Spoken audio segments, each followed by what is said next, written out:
সুপ্রিয় একাদশ শ্রেণীর বিষয় শিক্ষা শাখার প্রিয় শিক্ষার্থীবৃন্দ, আশা করি তোমরা ভালো আছো। যেখানে আছো ভালো আছো। অনেকদিন তোমাদের ছুটির পর আজকে আমি ক্লাস দিব তোমাদের হিসাব বিজ্ঞান প্রথম পত্র। যারা বিষয় শিক্ষা শাখার যে সমস্ত শিক্ষার্থীরা রয়েছে দূরে বা কাছে বিভিন্ন জায়গায়, তাদের প্রত্যেককে আমি আজকের ক্লাসে স্বাগত জানাচ্ছি। প্রিয় শিক্ষার্থীবৃন্দ, তোমরা আশা করি ভালো আছো। তোমরা দেখতে পাচ্ছ কিনা একটু কমেন্ট করলে আমি ক্লাসটা স্টার্ট করব। দেখা যাচ্ছে কিনা একটু, যারা লাইভে আছো একটু তোমাদের সাউন্ড করলে অথবা তোমাদের একটা কমেন্ট করলে আমরা বুঝতে পারবো যে না দেখতে পাচ্ছে এবং সব কিছু ঠিকঠাক রয়েছে।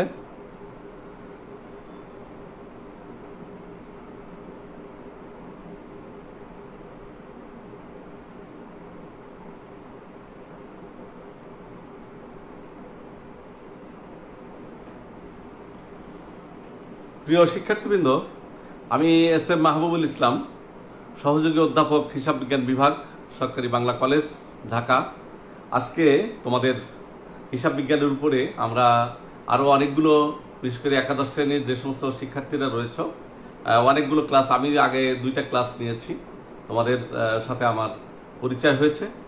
আর আজকে আমি আমাদের যে চ্যাপ্টারটা বাকি ছিল, আমি যেটা ক্লাস শুরু করেছিলাম, সেটি আমি আজকে অঙ্ক করাবো, তোমাদের 10 নম্বরের অঙ্ক করাবো। আশা করি তোমরা ভালো করে বুঝবে। এর আগে আমাদের সহযোগী অধ্যাপক জনাব আজিজুল্লাহ স্যার তোমাদের ক্লাস নিয়েছেন, কামরুন নাহার ম্যাডাম ক্লাস নিয়েছেন, সুলাইমান আহমেদ সিরাজি স্যার ক্লাস নিয়েছেন। আজকে আমি হিসাব বিজ্ঞানের হিসাব সমীকরণের উপরে তোমাদের ক্লাস নেব। হিসাব সমীকরণ, তো এর আগে আমি হিসাব সমীকরণটা কাকে বলে সেটি আমরা তোমাদের আলোচনা করেছিলাম। হিসাব সমীকরণের থিওরিটিক্যাল বিষয়গুলো তোমাদের ডিটেলস আলোচনা করেছি। আজকে আমরা থিওরিটিক্যাল বিষয় আলোচনা করব না, আজকে আমরা অঙ্ক রিলেটেড বিষয়ে আমরা আলোচনা করব। তার আগে তোমরা একটু কমেন্ট করো, যে কমেন্ট করে যে ঠিক মতো দেখা যাচ্ছে কিনা বা শোনা যাচ্ছে কিনা একটু কমেন্ট করলে। মাহমুদুর রহমান জুটন, আচ্ছা স্যার বোঝা যাচ্ছে না কেন? বোঝা যাচ্ছে না মানে কেন? সমস্যা কোথায়? সমস্যা তো বুঝতেছি না।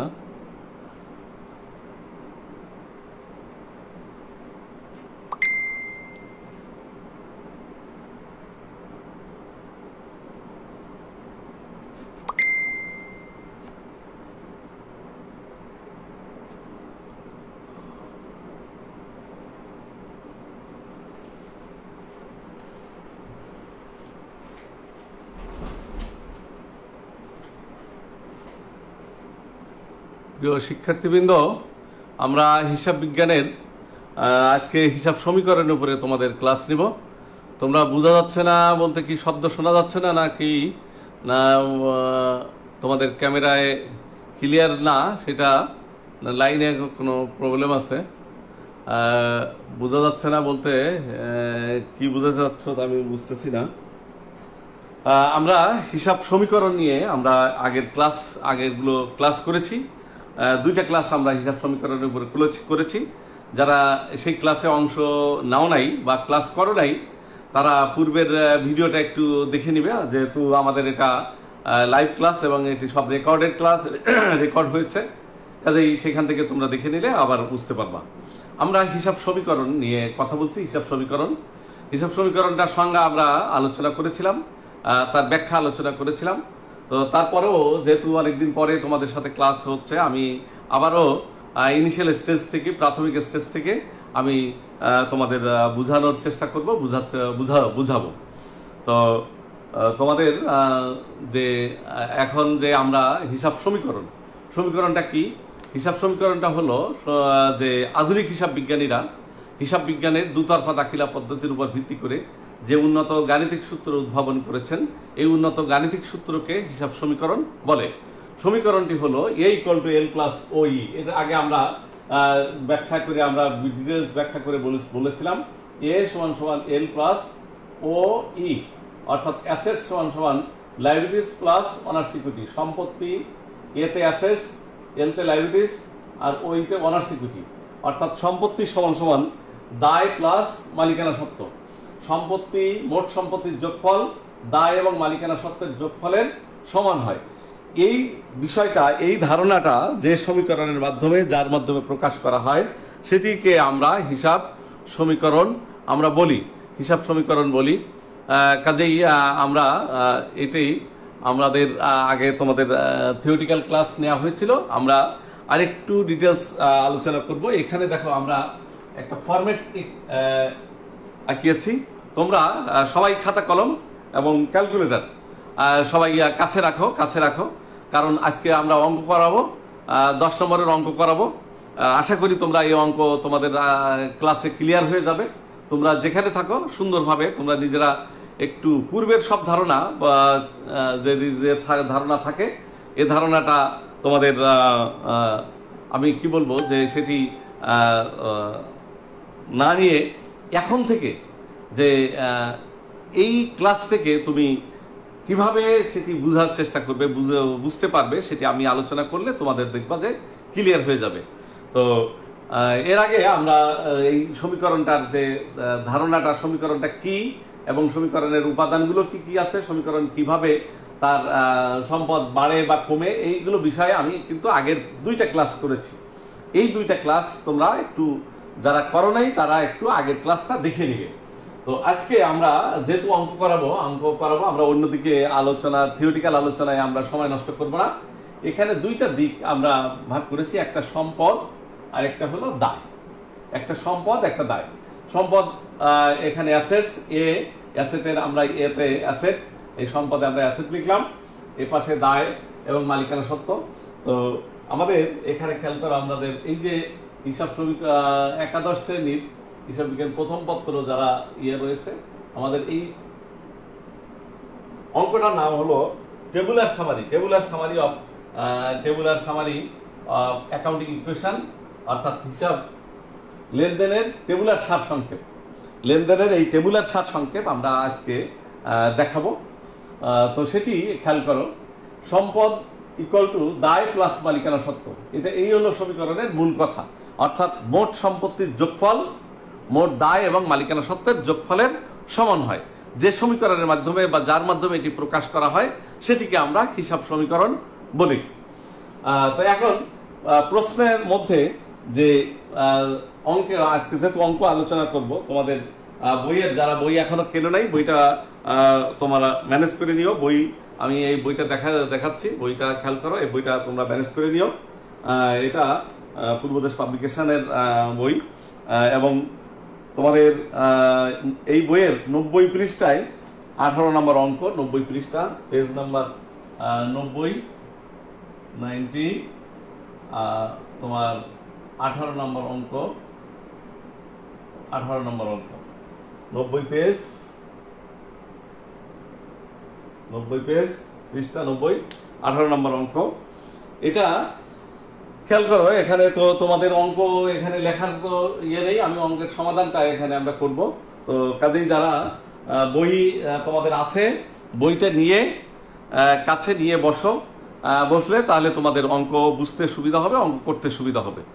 তো আমি এখানে আমরা যেটা একটু আগে আলোচনা করলাম যে দুইটা সাইড রয়েছে, একটা হলো সম্পদ এ আর একটা হলো দায় এবং মালিকানা সত্ত্ব। সম্পদের মধ্যে, প্রশ্নের মধ্যে যতগুলো সম্পদ থাকে তুমি পড়ে দেখতে হবে যে কয়টা সম্পদ থাকে সেই কয়টা ঘর করতে হবে। যদি 2টা সম্পদ থাকে তাহলে 2টা ঘর করতে হবে, এই অ্যাসেটের পাশের ঘর। যদি 3টা থাকে তাহলে 3টা ঘর করতে হবে। প্রশ্নের উপরে, প্রশ্নে অর্থাৎ সম্পদ কয়টি আছে সেই কয়টা ঘর, প্রত্যেকটা অ্যাসেটের জন্য আলাদা আলাদা ঘর করতে হবে। তাহলে এখানে আমাদের এই অঙ্কে 5টা সম্পদ ছিল, এই জন্য 5টা ঘর করেছি। প্রথমে আছে নগদ, আইন বই, অর্থাৎ এটা একটা লয়ার, আইন বই, তারপর আরুপত্র, সাপ্লাইস। আর দেখো, প্রথমে আমরা নগদ, তারপরে আমরা আইন বই, আরুপত্র অর্থাৎ ফার্নিচার, এটাও একটা অ্যাসেট। সাপ্লাইস মানে ছোটখাটো যে সমস্ত জিনিসপত্র আছে, দৈনিক দ্রব্য, মনিহারি টাইপের, অর্থাৎ ছোটখাটো, অর্থাৎ যেমন মনে করো যে একটা ডাস্টার, একটা এই মার্কারি, অর্থাৎ যে দ্রব্যগুলো ব্যবহার করা হয়ে গেলে খরচ হয়ে যায়, ব্যবহারের আগ পর্যন্ত সেটিকে সম্পদ হিসেবে আমরা ধরি, এই কারণে সাপ্লাইজকে আমরা সম্পদ হিসেবে ধরছি। এরপরে প্রাপ্য হিসাব, অর্থাৎ বাকিতে মাল বিক্রি করা হয়েছে বা কোনো জায়গায় সেবা প্রদান করা হয়েছে, টাকা পাওয়া যাবে, অর্থ পাওয়া যাবে, সেটিকে আমরা প্রাপ্য হিসাব বলি। তো এখানে 5টা সম্পদ আছে বলে আমরা 5টা ঘর করলাম। আর এখানে দায় আছে, এখানে আমাদের 3টা দায় আছে, একটা প্রদ হিসাব, প্রদ নোট আর একটা মূলধন। তারপরে আমরা এই মূলধনের সাথে যোগ বা বিয়োগ যেগুলো আইটেম হবে সেইগুলোর আমরা ব্যাখ্যা দিতে হবে, কি কারণে এই মূলধনের সাথে আমাদের যোগ বা বিয়োগ হলো সেটি আমরা আলোচনায় ওইখানে লিখতে হবে। যাই হোক, আমরা প্রিয় শিক্ষার্থীবৃন্দ, তোমরা আগে আমাদের যে অঙ্কটা আছে তোমরা একটু নোট রাখো, বা তোমাদের যে খাতা আছে এই খাতায় আলাদা জায়গায় একটু লিখো। দেখো, আমি একটু অঙ্কটা পড়ে তারপরে অঙ্ক আমরা স্টার্ট করব। যে তোমাদের 2013 সালের জানুয়ারি মাসের প্রতিষ্ঠানের লেনদেনগুলো নিম্নরূপ ছিল। খেয়াল করো, আমরা রানিং সাল ধরি, 2020 সাল ধরবো। জানুয়ারি 1 তারিখে আইন পেশায় নগদ 1 লক্ষ টাকা এবং 50,000 টাকা প্রতিষ্ঠানে বিনিয়োগ করা হলো। অর্থাৎ এই প্রতিষ্ঠানের মালিক নগদ 1 লক্ষ টাকা এবং আইন বই 50,000 টাকা নিয়ে ব্যবসা শুরু করতেছে। তাহলে যেহেতু নগদ টাকা নিয়ে শুরু করতেছে, নগদ টাকা নিয়ে প্রতিষ্ঠানে আসছে, তাহলে নগদ একটা সম্পদ, তাহলে নগদের সাথে বেড়ে যাবে। এবং আইন বই হলো 50,000 টাকা, সেটা নিয়ে শুরু করতেছে, তাহলে সেটাও বাড়তেছে, আইন বাড়তেছে, আইন বই বাড়তেছে, বই একটা অ্যাসেট সম্পদ, তাহলে নগদের সাথে আমরা যোগ করব এবং আইন বইয়ের সাথে যোগ করব। আর এই দুটি হলো মালিক যেহেতু প্রতিষ্ঠানে আনছে, এটিকে আমরা মূলধন হিসেবে দেখাবো এবং মূলধনের সাথে যোগ হয়ে যাবে। তাহলে দেখো, আমাদের এটা হলো 1 নম্বর গেল। 1 তারিখে আমরা লিখি, জানুয়ারি 1 তারিখে, জানুয়ারি 1 নগদ হলো 1 লক্ষ টাকা, আইন বই হলো 50,000 টাকা। 50,000 টাকা, 1 লক্ষ আর 50,000, এই দুটি মিলে আমাদের দেখো এই 1.5 লক্ষ টাকা মূলধন বেড়ে গেল। যদি এটিকে আমরা জাবেদা করতাম, তাহলে ক্যাশ অ্যাকাউন্ট ডেবিট, অর্থাৎ নগদ টাকা আসছে, প্রতিষ্ঠানের সম্পদ বাড়ছে, নগদ হিসাব ডেবিট, আইন বই ডেবিট, ল বুকস ডেবিট, আর হলো ক্যাপিটাল ক্রেডিট, মূলধন ক্রেডিট। এটা হলো প্রারম্ভিক মূলধন, প্রারম্ভিক নিয়ে শুরু করছে, এই কারণে আমরা এখানে ব্যাখ্যা লিখলাম প্রারম্ভিক মূলধন। তো খেয়াল করো,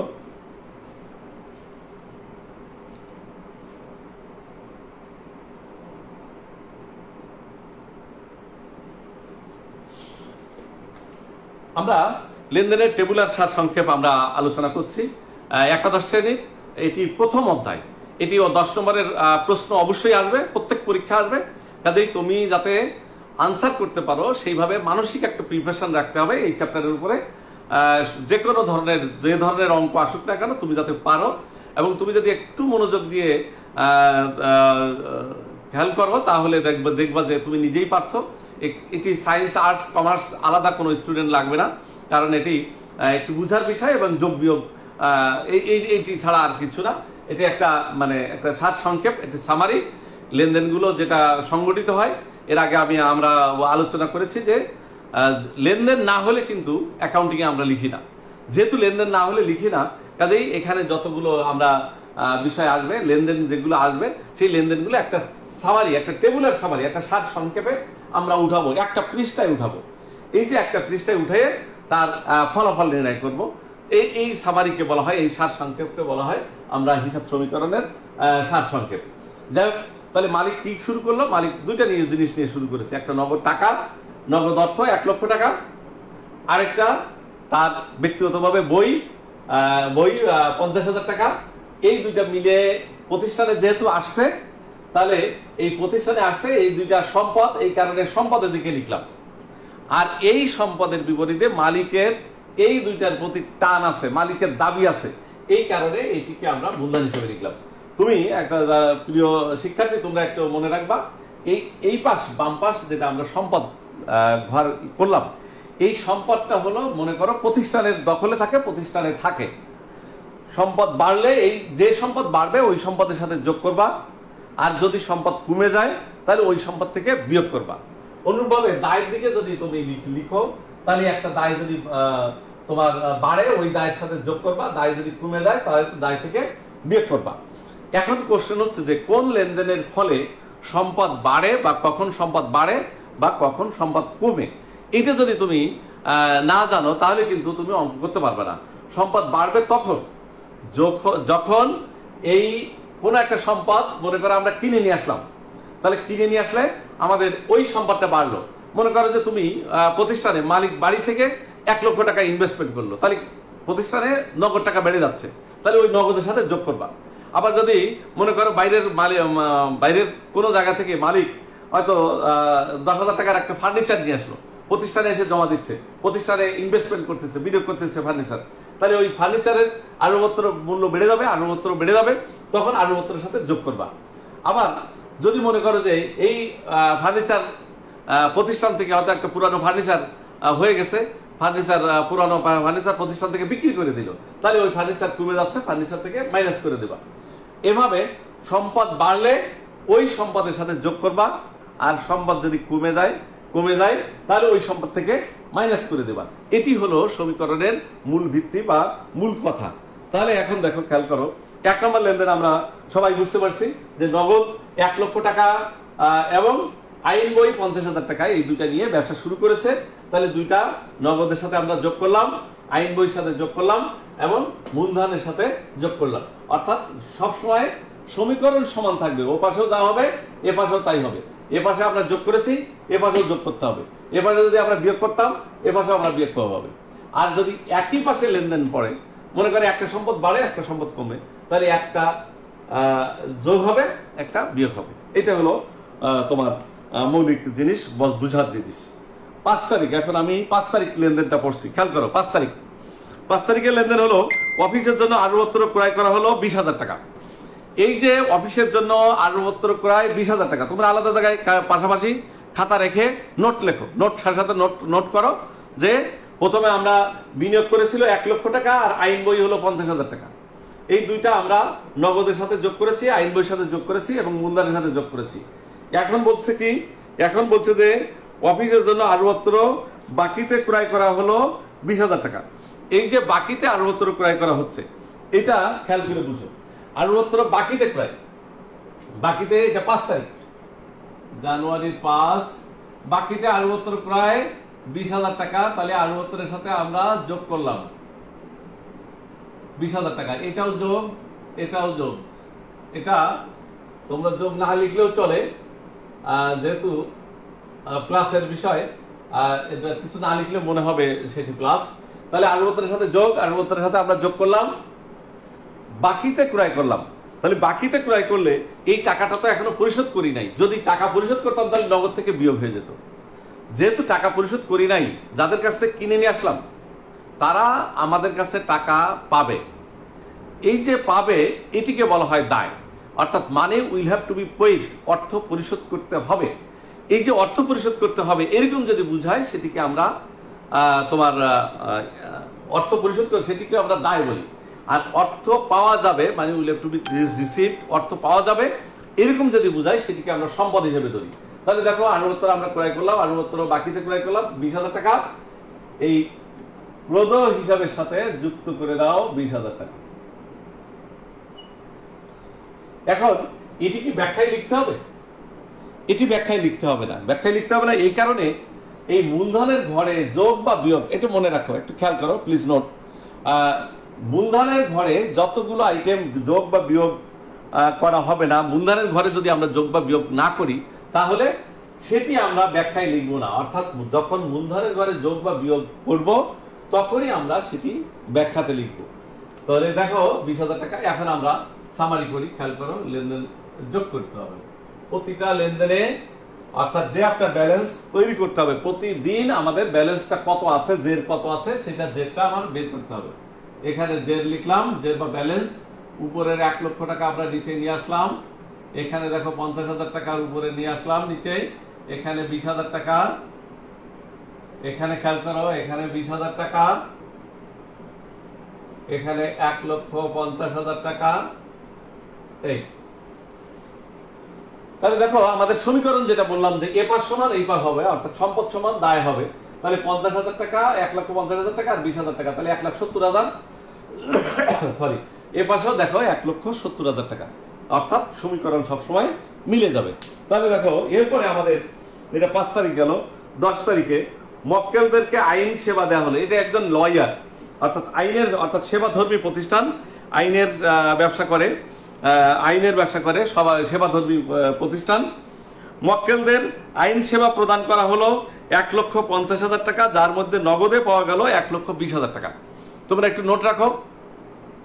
5 তারিখে লেনদেন গেছে বাকিতে আরো ক্রয় 20,000 টাকা, আর 10 তারিখের লেনদেন হলো সেবা প্রদান করা হয়েছে, অর্থাৎ একটু লয়ার মানে আইনজীবী, আইন, অর্থাৎ তারা প্রতিষ্ঠানের মাল ক্রয় বিক্রয় করে না, এরা সেবা দিয়ে আয় করে, আইনের সেবা দিয়ে, অর্থাৎ কোর্টে বা আদালতে মামলা পরিচালনা করে মক্কেলদের কাছ থেকে অর্থ আয় করে। এটিকে বলা হয় সেবাধর্মী প্রতিষ্ঠান। আইন সেবা দিয়ে কাজ করে, ডাক্তার, অ্যাডভোকেট, এগুলো সব সেবাধর্মী প্রতিষ্ঠান। এখন দেখো মক্কেলদের আইন সেবা প্রদান করা হলো 1,50,000 টাকা, যার মধ্যে 1,20,000 টাকা পাওয়া গেল। আইন সেবা দিলাম 1,50,000 টাকা, সেবা দিয়ে আয় হলো যত ধরনের আয় আছে, আয় মানে মূলধনের সাথে প্লাস। তাহলে এখানে আমরা 10 তারিখে লেখো, জানুয়ারি 10 আইন সেবা দেওয়া হলো 1,50,000 টাকা। আইন সেবা দেওয়া হলো 1,50,000 টাকা। এই 1,50,000 টাকা পুরা টাকা পাওয়া গেছে। এখানে দেখো আমরা একটু আগে বললাম মক্কেলদেরকে আইন সেবা দেওয়া হলো 1,50,000 টাকা, যার মধ্যে নগদে পাওয়া গেল 1,20,000 টাকা। মানে এই যে কেসটা, এই কেস মক্কেল লয়ারকে আমরা কিন্তু হিসাব করতেছি, মক্কেলের হিসাব না, আমরা কিন্তু হিসাব করতেছি লয়ার, যিনি আইন সেবা দিচ্ছে, যিনি উকিল, যিনি অ্যাডভোকেট, তার হিসাব আমরা করতেছি। সে আয় করছে না ব্যয় করছে। তাহলে সে যেহেতু আইনের কাজ করে দিয়ে, মামলা কাজ করে দিয়ে 1,50,000 টাকা তার আয় হয়ে গেল। এই আয়টা মক্কেলের কাছ থেকে পুরো টাকা পায় নাই, যেহেতু আয় হয়েছে, এই কারণে আমরা মূলধনের সাথে যোগ করলাম। আয় হলে যত ধরনের আয়, তাহলে মূলধনের সাথে যোগ। এরপরে দেখো এই আয়টা যদি পুরাটা নগদ টাকা পাইতাম, তাহলে নগদের সাথে পুরা টাকা আমরা যোগ হয়ে যেত, কিন্তু নগদে পেয়েছি আমরা 1,20,000 টাকা। তাহলে 1,20,000 টাকা নগদের সাথে যুক্ত করো। তাহলে আমি আয় করলাম 1,50,000 টাকা, নগদ পাইলাম 1,20,000 টাকা। বাকি টাকা কি আমাকে মাফ করে দিতে হবে? না, মাফ দেওয়া হবে না। বাকি টাকা পরে পাওয়া যাবে। এই যে পরে পাওয়া যাবে সেটিকে আমরা বলি অ্যাকাউন্ট রিসিভেবল, অর্থাৎ ইংলিশে বলে অ্যাকাউন্ট রিসিভেবল, বাংলা বলে প্রাপ্য হিসাব। তাহলে প্রাপ্য হিসাবের সাথে যুক্ত করো 30,000 টাকা। 30,000 টাকা। তাহলে দেখো সমীকরণ মিলছে কিনা খেয়াল করো। এ পাশে 1,50,000 টাকা আমরা যুক্ত করলাম, আর এ পাশে দুইটা, একটা নগদ, একটা প্রাপ্য হিসাব, অর্থাৎ 1,20,000 টাকা যুক্ত আর 30,000 টাকা যোগ। তাহলে 1,20,000 আর 30,000 হলো 1,50,000 টাকা। এই আমরা দেখো, তাহলে এই পাশ সমান এই পাশ মিলে গেল। এখন আমরা আবারও লেনদেনের সামারি যে করলাম, খেয়াল করো, ব্যালেন্স করতে হবে। তাহলে 1,20,000 আর 1 লক্ষ, তাহলে 2,20,000 টাকা। এখানে 50,000 টাকা, উপরেরটা নিয়ে আসো নিচে, এখানে 20,000 টাকা, এখানে 30,000, উপরেরটা নিচে নামাই নিয়ে আসতে হবে, এছাড়া আর কিছু না। এখানে 1,20,000 আগে ছিল, আর পরে 1,20,000 টাকা, মোট হলো 3 লক্ষ টাকা। 3 লক্ষ টাকা ক্যাপিটাল হয়ে গেল। তাহলে এখানে যেহেতু ক্যাপিটাল যোগ করেছি, এই কারণে এই ব্যাখ্যার মধ্যে এটা লিখতে হবে সেবা আয়। সেবা দিয়ে আয় করেছে, সেবা আয় লিখতে হবে। সেবা আয়। একটা জিনিস খেয়াল রাখো, তোমরা মনে রাখো, সেটি হচ্ছে যে এই মূলধনের সাথে কোন কোন আইটেম যোগ হবে আর কোন কোন আইটেম বিয়োগ হবে। 4টা আইটেম যদি তুমি মনে রাখো ভালো করে, মূলধনের সাথে এই 4টা আইটেম যোগ বা বিয়োগ হতে পারে। এর বাইরে পৃথিবীর কোনো আইটেম, কোনো লেনদেন বসবে না। 4টা আইটেম মনে করবা। 4টা আইটেমটা কি? চারটে আইটেম হলো মালিক কর্তৃক বিনিয়োগ, ইনভেস্টমেন্ট, মালিক যখন টাকা নিয়ে আসে কারবারে সেটি একটা, মালিক কর্তৃক উত্তোলন তার বিপরীত হলো মালিক যদি প্রতিষ্ঠান থেকে টাকা নিয়ে যায় সেটা একটা। তাহলে মালিক কারবারে নিয়ে আসলে সেটি আমরা মূলধনের সাথে যোগ করব, মালিক যদি কারবার থেকে টাকা নিয়ে চলে যায় তাহলে সেটা মূলধন থেকে বিয়োগ করব। আরেকটা আয় যদি হয় তাহলে মূলধনের সাথে যোগ হবে, আর যদি ব্যয় হয় মূলধন থেকে বাদ যাবে। তাহলে দেখো দেয়ার আর 4 আইটেমস, চারটা item being included the capital. 4 item অর্থাৎ চারটা আইটেম, চারটা দফা এই মূলধনের সাথে যোগ বা বিয়োগ হয়। চারটা আইটেম কি কি বললাম? মালিক কর্তৃক প্রতিষ্ঠানে বিনিয়োগ, মালিক কর্তৃক প্রতিষ্ঠান থেকে উত্তোলন, এই দুইটা গেল।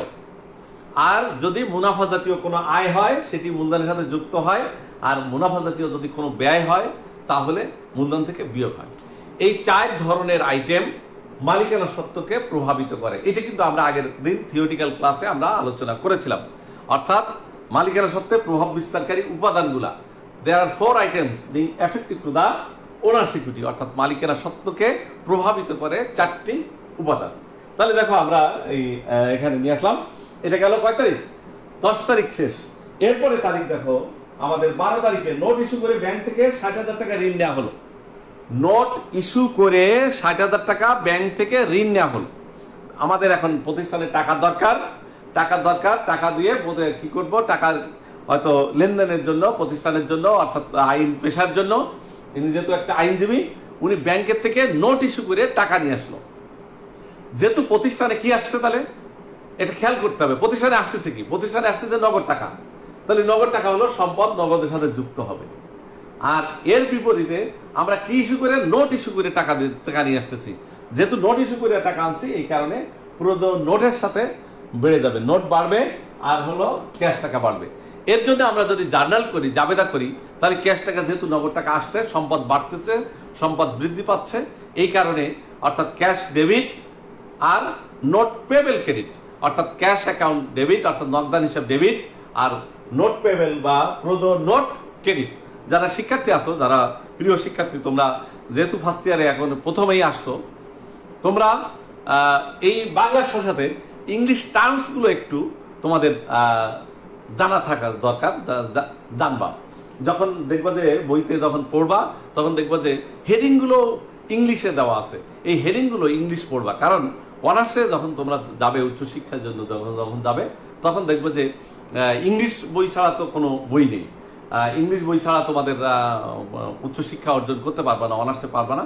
কাজেই এখন থেকে তোমার যদি তুমি রেডি থাকো যে অল্প একটু করে প্রতিদিন একটা দুইটা করে শব্দ শিখলে, বা যে হেডিং গুলো লেখা হয়, অর্থাৎ তুমি হিসাব সমীকরণ অ্যাকাউন্টিং ইকুয়েশন এর এলিমেন্টস, উপাদান, এই যে টার্মস গুলো আমি সবগুলো করতে বলি দেই। যে টার্মস গুলো আছে, টার্মস গুলো বইতেই আছে। যখন তুমি লিখবা, সাথে সাথে বইতে টার্মস গুলো সাথে সাথে পাশাপাশি লিখে রাখবা। দেখবা যে আলটিমেটলি 2 বছর পরে তুমি সব ইংলিশেই তোমার অঙ্কগুলো করতে পারবা, কোনো সমস্যা হবে না। যাই হোক, যে কথাটা বলছিলাম, তাহলে দেখো আমাদের এখানে সেবায় আমরা লিখবো, যেহেতু মূলধনের সাথে আমরা যুক্ত করেছি। এখন এটা 10 তারিখ গেল। আমরা এরপরে আমরা একটা লেনদেন বলে ফেলেছি। নোট ইস্যু করে ব্যাংক থেকে 60,000 টাকা ঋণ নেওয়া হলো। 60,000 টাকা, এটা 12 তারিখ, লেখো সবাই 12। 60,000 টাকা ব্যাংক থেকে ঋণ নিয়ে আনা হলো। আনলে সেটা নগদ টাকা আসছে, তাহলে 60,000 টাকা ক্যাশের সাথে প্লাস করো, আর পুরো নোটের সাথে 60,000 টাকা প্লাস করো। এখন দাগ টেনে দাও, দিয়ে ব্যালেন্স করে হলো। এটা কিন্তু ব্যাখ্যায় লেখা লাগবে না, এই কারণে মূলধনের সাথে এই ঘরটা মনে রাখো, মূলধনের সাথে এই ঘর, এই ক্যাপিটালের সাথে যেগুলো যোগ বা বিয়োগ হবে না, সেগুলো কিন্তু আমরা তার ব্যাখ্যা লিখবো না, এটা মনে রাখো। অর্থাৎ মূলধনের সাথে যে আইটেম গুলো যোগ বা বিয়োগ হবে না, আমরা তার ব্যাখ্যা লিখবো না। এই তাহলে দেখো 60,000 টাকা আমরা নগদের সাথে যুক্ত করলাম, আর পুরো নোটের সাথে 60,000 টাকা যুক্ত করলাম। এখন লেখো জের কত আসে দেখো, 2,20,000 টাকার সাথে 60,000 টাকা যোগ করলে 2,80,000 টাকা। 2,80,000 টাকা, এটা 50,000 টাকা, এটা 20,000 টাকা, এটি 30,000, 30,000, এটি 20,000, 60,000, এটি 3 লাখ। ওকে, তাহলে দেখো আমাদের এই যে আমরা ইয়ে করলাম, ব্যালেন্স করে ফেললাম। তাহলে প্রতিনিয়ত যেটা তুমি যে অঙ্ক ঠিক আছে কিনা, তুমি যদি এই পাশ যোগ করো এই পাশের যোগ করো, প্রতিদিন যে একটা যে কোনো লেনদেন হওয়ার পরে তুমি এই পাশ যোগ করে দেবে, দেখবা কত হয় টোটাল, আর এই পাশের যোগফল কত হয়। এই দুই পাশের যোগফলটা সমান থাকতে হবে, সমান না থাকলে অঙ্কের মধ্যে কোনো জায়গায় একটা ভুল হয়ে গেছে, ভুল করছো। এরপরে দেখো 15 তারিখে নগদে অফিস সরবরাহ ক্রয় করা হলো। নগদে অফিস সরবরাহ ক্রয় করা হলো কত টাকা? নগদে অফিস সরবরাহ ক্রয় করা হলো 2000 টাকা। অফিস সরবরাহ মানে আমি একটু আগে বললাম যে অফিস সরবরাহ সাপ্লাইজ। এই সাপ্লাইজ এটিকে আমরা খরচ হিসেবে ধরতে পারি, এটিকে আমরা সম্পদ হিসেবে ধরতে পারি। তাহলে আমরা খরচ যা সাপ্লাইজ, তোমাকে একটু ভালো করে জিনিসটা বুঝাই। সাপ্লাইজ মনে করো যে আমার এই যে মার্কারি পেনটা, ছোটখাটো যে সমস্ত জিনিস, পেপার ওয়েটটা, তোমার স্কেল, তোমার যে সমস্ত ছোটখাটো জিনিস অফিসে আমরা ব্যবহার করে থাকি, এগুলোকে আমরা সাপ্লাইজ বলি, অফিস সাপ্লাইজ। এই যে অফিস সাপ্লাইজ গুলা, সরঞ্জামগুলা, দ্রব্যগুলা, এই দ্রব্যগুলা যখন আমরা কিনেছি দুইটা ভাবে আমরা রেকর্ড করতে পারি। কেনার সময় আমরা খরচ হিসেবে ধরতে পারি, আবার কেনার সময় সম্পদ হিসেবে ধরে মাসের শেষে যতটুকু খরচ হয়েছে ততটুকু খরচ হিসেবে ধরতে পারি। যেমন মনে করো সাপ্লাইজ যখন কেনা হলো তখন আমরা জাবেদা লিখতে পারি সাপ্লাইজ ডেবিট ক্যাশ ক্রেডিট, যদি নগদে কিনি, আর বাকিতে কিনি suppliers debit account payable credit. আর যদি আমরা সাপ্লাইজকে খরচ হিসেবে ধরি তাহলে সাপ্লাইজ এক্সপেন্স ডেবিট, অর্থাৎ সরবরাহ খরচ ডেবিট আর ক্যাশ ক্রেডিট, এটিও আমরা লেখা যায়। তাহলে আমরা সমীকরণে এখানে যেহেতু সাপ্লাইজ একটা অ্যাসেট আছে, আমরা ইনিশিয়ালি আমরা সাপ্লাইজকে রেকর্ডেড অ্যাজ অ্যান অ্যাসেট, সাপ্লাইজকে আমরা রেকর্ড করব কি হিসেবে? সম্পদ হিসেবে। তাহলে 2000 টাকার সাপ্লাইজ ক্রয় করা হলো। দেখো নগদে সাপ্লাইজ ক্রয় করা, নগদে অফিস সরবরাহ ক্রয় করা হলো 2000 টাকা। তাহলে এখানে আমাদের 15 তারিখে নগদে অফিস সরবরাহ ক্রয় করা হলো 2000 টাকা। তাহলে সাপ্লাইজ কিনলাম আমরা, সাপ্লাইজ সাথে বেড়ে গেল, খেয়াল করো সবাই বুঝো, খেয়াল করো, সাপ্লাইজ কিনলাম, সাপ্লাইজ সাথে বেড়ে গেল, এই কারণে সাপ্লাইজ সাথে যোগ করলাম। আর যেহেতু এই টাকাটা নগদে কিনেছি কাজেই নগদ টাকা চলে গেছে, তাহলে বাণী চলে গেছে, অর্থ চলে গেছে, এই কারণে নগদ যে ব্যালেন্স 2,80,000 টাকা ছিল সেইখান থেকে 2000 টাকা কমে গেল। এখন আমি আবারও ব্যালেন্স করতে হবে। তাহলে জের লেখো, জের কত টাকা? এখানে 2,78,000, 80,000 থেকে 2000 চলে গেল, 78,000, 50,000, এখানে দেখো 20,000, এখানে 2,000, এখানে 30,000, এখানে 20,000, এখানে 60,000, 3 লাখ। তাহলে এরপরে দেখো আমাদের এটা 15 তারিখ শেষ, 15 তারিখে শেষ, জানুয়ারির 20 তারিখ আইন সেবা প্রদান করা হলো বাকিতে 20,000 টাকা। আইন সেবা প্রদান করা হলো বাকিতে 20 তারিখে আইন সেবা প্রদান করা হলো। সেবা প্রদান করলে সেটি আয় হলো, আমি যে বললাম যে আয় হলে ক্যাপিটাল প্লাস 20,000 টাকা আইন সেবা প্রদান করা হলো। এটা নগদে না বাকিতে? আইন সেবা প্রদান করা হলো বাকিতে 20,000 টাকা। আমি আগেও বলেছি যে নগদে যদি আমি সেবা দিতাম তাহলে এখানে নগদের মূলধনের সাথে যোগ, নগদের সাথে যোগ, যেহেতু বাকিতে দিয়েছি এই কারণে আমি নগদ টাকা পাই নাই, টাকা পাওয়া যাবে সেটিকে বলা হয় প্রাপ্য হিসাব, অ্যাকাউন্ট রিসিভেবল। তাহলে অ্যাকাউন্ট রিসিভেবলের সাথে প্লাস লেখো 20,000 টাকা, এখানে জের লেখো, দাগ টেনে দাও, জের হলো 2,78,000, 50,000, উপরেরটাই নিচে লিখে দাও সবাই, খাতা কলম নাও, নিয়ে উপরটা নিচে লিখে দাও। এখানে 30,000 আর 20,000, 50,000, 20,000, 60,000, এখানে 3,20,000 টাকা। এখানে ব্যাখ্যায় লিখতে হবে সেবায়। প্রিয় শিক্ষার্থীবৃন্দ, তোমরা বুঝতেছো কিনা খেয়াল করো, কমেন্ট করো যে বোঝা যাচ্ছে কিনা, একটু তোমরা মনোযোগ দিয়ে বোঝার চেষ্টা করো, তাহলে আশা করি যে তোমরা বুঝতে পারবা। সাকিব সর্দার,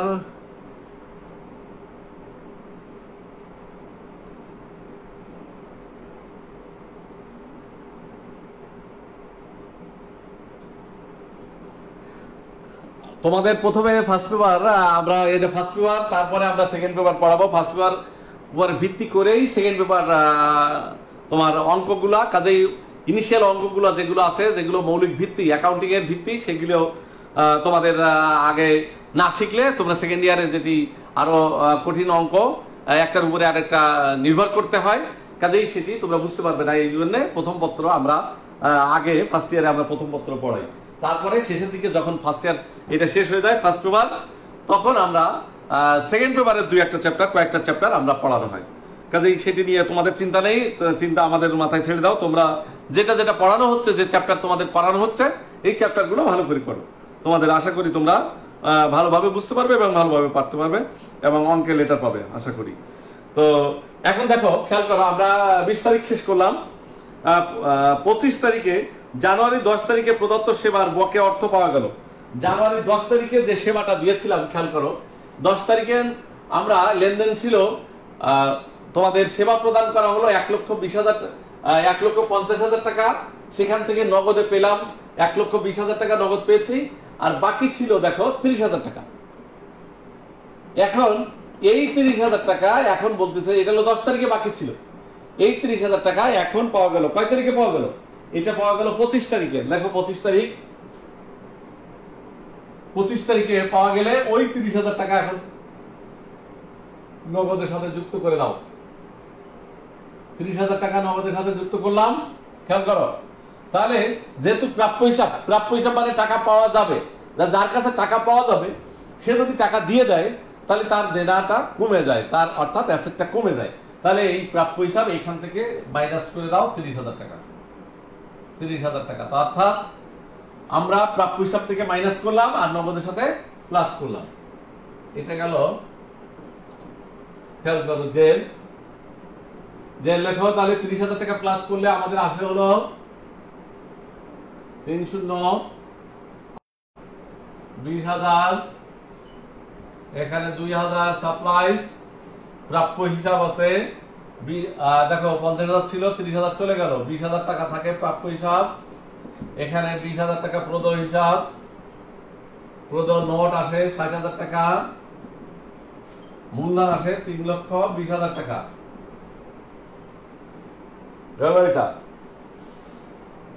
এরপরে দেখো আমাদের 25 তারিখ শেষ, এই লাস্ট আইটেম খেয়াল করো, মাসিক খরচ করা হলো। মাসিক যে, অর্থাৎ আমরা একটা অফিস নিলে তার মাসিক যে সমস্ত খরচ, কর্মচারীর বেতন দেওয়া লাগে, ভাড়া দেওয়া, অফিসের ভাড়া দেওয়া লাগে, বিদ্যুৎ খরচ দেওয়া লাগে, তারপরে এখানে পানির বিল 500 টাকা পরিশোধ করা হলো। খেয়াল করো, কয়েকটা জিনিস পরিশোধ করছে। মাসিক খরচ, বেতন 5,000 টাকা, ভাড়া 12,000 টাকা, যোগ করো, বেতন 5,000 যোগ করো, বেতন 5,000, ভাড়া 12,000, 12 আর 5 17, বিদ্যুৎ বিল 1,000, 18,000, আর পানির বিল 500 টাকা। তাহলে 18,500 টাকা। এই 18,500 টাকা আমরা নগদে পরিশোধ করলাম। তো নগদে পরিশোধ করলে নগদ টাকা আমাদের চলে গেল, নগদ টাকা চলে গেল। আর যেহেতু এটি খরচ, এই কারণে মূলধন থেকে কমে যাবে, মূলধন থেকে মাইনাস হয়ে গেল। তাহলে নগদ থেকে মাইনাস করে দাও, এটা 30 তারিখ লেখো। নগদ থেকে মাইনাস হলো কত টাকা? 18,500 টাকা, 18,500। আর যেহেতু এটি প্রত্যেকটা আলাদা আলাদা অ্যাকাউন্ট, এই কারণে মূলধন থেকে যখন মাইনাস করবা তখন প্রত্যেকটা আলাদা আলাদা ভাবে মাইনাস করতে হবে এবং আলাদা আলাদা ভাবে অ্যাকাউন্ট লিখতে হবে। কেননা এই অ্যাকাউন্টের উপরে ভিত্তি করে পরবর্তীতে আমরা ইনকাম স্টেটমেন্টে চলে যাব। এখানে তথ্যটা ক্লিয়ার করার জন্য আমরা যে যে খরচ হয়েছে এই খরচগুলো স্পেসিফিকলি আমাদেরকে লিখতে হবে, সুনির্দিষ্টভাবে লিখতে হবে। প্রথম লেখো বেতন 5,000 টাকা, এখানে মাইনাস করে দাও, বেতন 5,000 টাকা, এটা হলো বেতন। দেখুন তারপরে কি আছে, বেতনের পরে ভাড়া আছে 12,000 টাকা, ভাড়া 12,000 টাকা। এরপরে আছে বিদ্যুৎ বিল আর পানি বিল, এটিকে বলা হয় উপযোগ খরচ। এই উপযোগ খরচ 1,500 টাকা, উপযোগ খরচ 1,500 টাকা, উপযোগ ইউটিলিটি এটা হলো ভাড়া,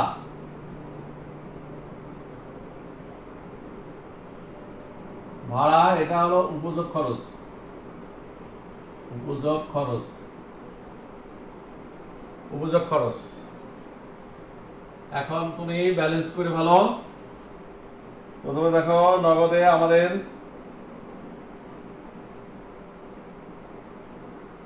3,08,000 টাকা থেকে 18,500 টাকা মাইনাস করে দাও। 2,89,000 নগদে দেখো 2,89,500, 2,89,500 টাকা। এটা ক্লোজ করে দাও, 2 লাখ দিয়ে ক্লোজ করে দাও। তারপরে 50,000 টাকা, এটা ক্লোজ করে দাও। এটা 20,000 টাকা, এটি 2,000 টাকা, এটি 20,000 টাকা, এটি 20,000 টাকা, এটি 60,000 টাকা। আর মূলধন আসে হলো 3,01,500। বিয়োগ করে দেখো 3,01,500। এটা ক্লোজ করে দাও। আমরা টেবুলার সামারি আমাদের শেষ করলাম। টেবুলার সামারি আমাদের এটা হয়ে গেল। এখানে যেহেতু তোমাদের সৃজনশীল নিয়মের অঙ্ক করতে হবে, সৃজনশীল অঙ্ক করতে হবে। সৃজনশীলে এখানে 3টা পার্ট আছে, একটা ক, খ, গ। এটি হলো আমরা যেটি করলাম সেটি হলো খ, 4 নম্বর। আর কতে রয়েছে, কতে ছোট একটা অঙ্ক, ছোট্ট নিয়ম, প্রারম্ভিক মূলধনের পরিমাণ সেটি আমরা এমনি ক্যালকুলেশন করে ফেলতে পারবো। প্রারম্ভিক মূলধন খেয়াল করো, 2টা জিনিস ছিল, একটা নগদ, কতে লিখবা তোমার প্রারম্ভিক মূলধন নির্ণয়। সবাই লেখো কতে প্রারম্ভিক মূলধন নির্ণয়। তাহলে দেখো আমাদের এই যে আমাদের অঙ্ক প্রায় শেষের দিকে। প্রারম্ভিক মূলধনটা আমরা বের করলাম। নগদে হলো 1 লক্ষ টাকা, আলাদা জায়গায় লিখবা প্রারম্ভিক মূলধন নির্ণয়। নগদে 1 লক্ষ টাকা, ওর নিচে লিখবা আইন বই 50,000 টাকা। এই দুটো মিলে প্রারম্ভিক মূলধন হলো 1,50,000 টাকা। এটা হলো ক পার্ট। খ পার্ট এটা আমরা করলাম। এখন এই দুইটার যোগফল যে সমান আছে কিনা এটি আমাদের এ পাশ বাম পাশের যোগফল, যেটি যোগ করে দেখো কত আসে, আর ডান পাশের যোগফলের সমান হবে। সমান যদি হয় তাহলে আমাদের অঙ্ক হয়েছে, আর যদি না হয় তাহলে অঙ্ক ভুল আছে। তাহলে খেয়াল করো এখানে নগদে আমাদের আছে, নগদে দেখো 2,89,500, তারপরে আইন বই 50,000 টাকা, তারপরে আনুপত্র 20,000 টাকা, সাপ্লাইজ আছে 2,000 টাকা, আর হলো প্রাপ্য হিসাব হলো 20,000 টাকা আছে, 20,000 টাকা আছে। এই মোট মিলে 3,81,500 টাকা। অর্থাৎ মোট খেয়াল করো এটা হলো উদ্বৃত্ত জের, উদ্বৃত্ত বা জের। আর এখানে মোট 3,81,000, 3,81,500, 81,500 টাকা। এ পাশেও 3 লক্ষ যোগ করে দেখো, 3,81,500 টাকা। এই বিষয়টা এখন আমরা অঙ্কটা শেষ করে দিব। খ নাম্বার পার্ট শেষ। এরপরে গ পার্টে তুমি এখানে গ পার্টে যেটা চেয়েছে সৃজনশীলে, গ পার্ট চেয়েছে হিসাব সমীকরণের প্রমাণ দেখাও। প্রমাণটা আরো ভেরি ইজি, প্রমাণটা খুবই সহজ জিনিস। প্রমাণটা জাস্ট এক পাশে অ্যাসেট লিখবা আর এক পাশে দায় লিখবা। অ্যাসেট গুলো অর্থাৎ অ্যাসেট গুলো তোমরা সম্পত্তিগুলো বাম পাশে লিখে বলবা যে এখানে আমরা যেহেতু আমাদের এই ফরম্যাটে না লিখে নগদ, আমি খেয়াল করো আমি দেখাচ্ছি,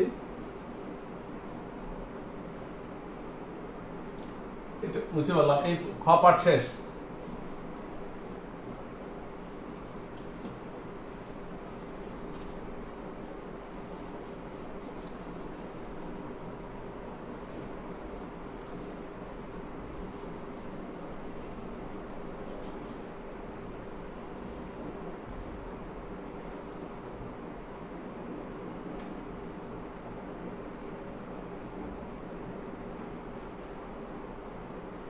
দুইটা টাকার ঘর করো, দুই পাশে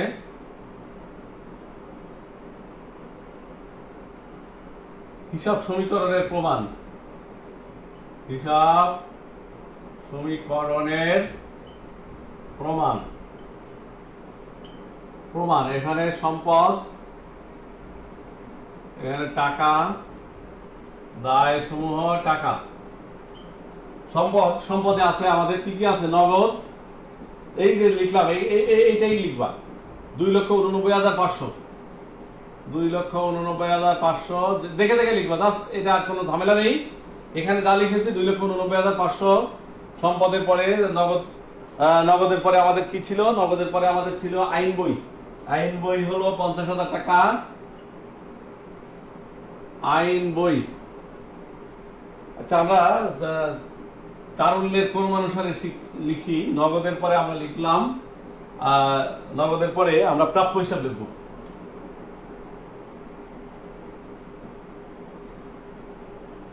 প্রাপ্য হিসাব, দেখো প্রাপ্য হিসাব আমাদের এই যে 20,000 টাকা প্রাপ্য হিসাব, এখানে আমরা লিখেছি প্রাপ্য হিসাব। দেখো প্রাপ্য হিসাব 20,000 টাকা, প্রাপ্য হিসাব 20,000 টাকা।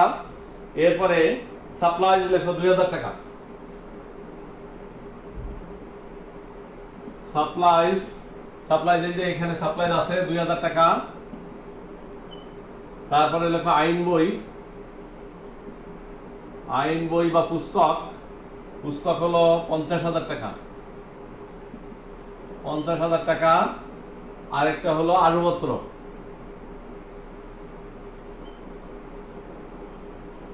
আরবপত্র, আরবপত্র আছে এখানে। আরবপত্র যেটা আমরা 20,000 টাকা, আরবপত্র এই যে আরবপত্র 20,000 টাকা। এখানে দায়ের মধ্যে প্রথম লেখো প্রদ হিসাব, প্রদ হিসাব, প্রদ হিসাবের মধ্যে 20,000 টাকা। প্রদ নোট, প্রদ নোট 60,000 টাকা। মূলধন, মূলধন এখানে 3,01,500, 3,01,500 টাকা। এই সব মিলে যোগ করো, যোগ করলে 3,81,500 টাকা, 3,81,500 টাকা। অর্থাৎ সম্পদ সমান সমান দায় মিলে গেল। এটা হলো গ নাম্বার, গ হিসাব সমীকরণ। তাহলে আমরা সৃজনশীল পদ্ধতিতে আমরা একটা পূর্ণ 10 নম্বরের অঙ্ক আমরা করলাম। আশা করি তোমরা সবাই ভালো করে বুঝছো। যদি কোনোটা না বুঝার থাকে তাহলে তোমরা কমেন্টে এখানে উল্লেখ করে দিও, আমি তোমাদেরকে আনসার করব, উত্তর করব। আশা করি আরো 2টা ক্লাস আমরা এই হিসাব সমীকরণে আমরা নিলে আমরা এই চ্যাপ্টারটা শেষ হবে। 10 নম্বরের অঙ্ক, 10 নম্বরের মধ্যে 10-এ 10 তোমরা পাবে। আশা করি তোমরা ভালো করে তোমাদের প্রিপারেশন নাও এবং তোমাদের বইটা, বিশেষ করে আমরা যে বললাম যে তোমাদের এটা 90 পৃষ্ঠায় 18 নম্বর অঙ্ক। এই বইটা তোমাদের প্রশ্নটা যদি তোমার সামনে থাকে তাহলে তোমাদের বুঝতে সুবিধা হবে। আর প্রশ্ন যদি আমি এখানে বোর্ডে লিখতে যাই তাহলে আমার বোর্ডে জায়গা হবে না। কাজেই তোমাকে কি করতে হবে? তোমাকে বইটা কাছে রাখবা, বইটার সাথে রাখবা। তোমাদের রুটিন দেওয়া আছে অ্যাকাউন্টিং এর ক্লাস, অন্তত অ্যাকাউন্টিং ক্লাস যখন থাকবে, যে সময়টা থাকবে সেটা বাসায় থেকে সুন্দরভাবে সাথে সাথে তোমার এগুলো যদি বোঝার চেষ্টা করো তাহলে তুমি বুঝতে পারবা। এবং এরপরেও যদি না বুঝো তাহলে তুমি ভিডিওটা টেনে টেনে আবারও, এটা যেহেতু এখানে রেকর্ড থাকবে, ভিডিওটা টেনে আবারও তুমি আনসার করতে পারো। তো যাই হোক, তোমরা যে যেখানে থাকো সুস্থ থাকো, সুন্দর থাকো। তোমরা অবহেলা করো না। অতি সত্বর আশা করি যে আমরা কলেজ খুলে দিবে এবং তোমাদের ক্লাস, নিয়মিত ক্লাস শুরু হবে। তোমরা সবাই সুস্থ থাকো, সুন্দর থাকো। খোদা হাফেজ।